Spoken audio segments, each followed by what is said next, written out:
சீரியல்களின் full எபிசோடுகளை Sun டிவியில் ஒளிபரப்பான உடனே எக்ஸ்க்ளூசிவாக சன் நெக்ஸ்டில் மட்டும் ஃப்ரீயா பாருங்கள். நீ நினைக்கிறது எப்படி நடக்குதுன்னு நானும் பாக்குறேன்.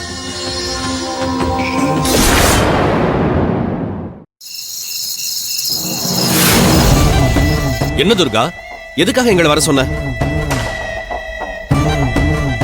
அப்படி என்ன போன்ல சொல்ல முடியாத முக்கியமான விஷயம்? பிரகாஷ், இத்தனை நாளா நம்ம பொறுமையா காத்திருந்ததுக்கான நேரம் எல்லாம் முடிஞ்சு போச்சு. இப்ப நாம நம்மளோட அடுத்த கட்ட நகர்வு என்னன்னு முடிவு பண்ணணும்.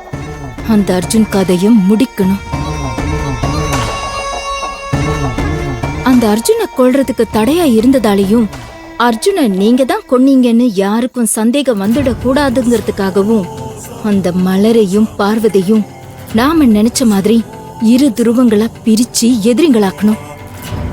இப்போ நம்மளோட திட்டப்படி அவங்க 2 பேருமே மொத்தமா பிரிஞ்சுட்டாங்க.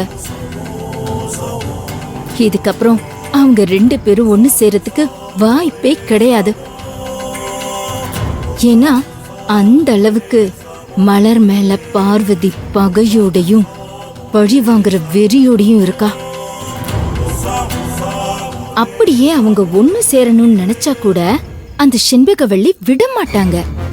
ஏன்னா தம் பிள்ளைக்கு எதிரா செயல்படுறான்னு செண்பகவள்ளி பார்வதிய ஒரு பரம விரோதியாவே பார்க்க ஆரம்பிச்சுட்டாங்க. இப்போ நீங்க எப்படி அவங்க பிள்ளைய கடத்தி கொல்ல பார்த்த ஒரு எதிரின்னு நினைக்கிறாங்களோ அதே மாதிரிதான் பார்வதியையும் அவங்க நினைக்கிறாங்க. வீட்டுக்கே வந்து என்கிட்ட இருந்து அர்ஜுன உங்களால காப்பாத்தவே முடியாதுன்னு சவால் விட்டுட்டு போயிருக்கா.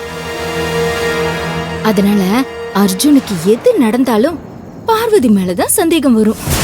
அதுக்கப்புறம் பார்வதி செண்பகவள்ளியோட வாழ்நாள் எதிரி ஆயிடுவா.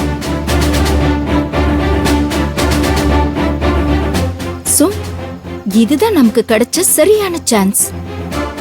அந்த பார்வதியோட பகைய நாம நம்ம பகைக்கான ஆயுதமாக்கி அந்த அர்ஜுனை போட்டு தள்ளிட்டா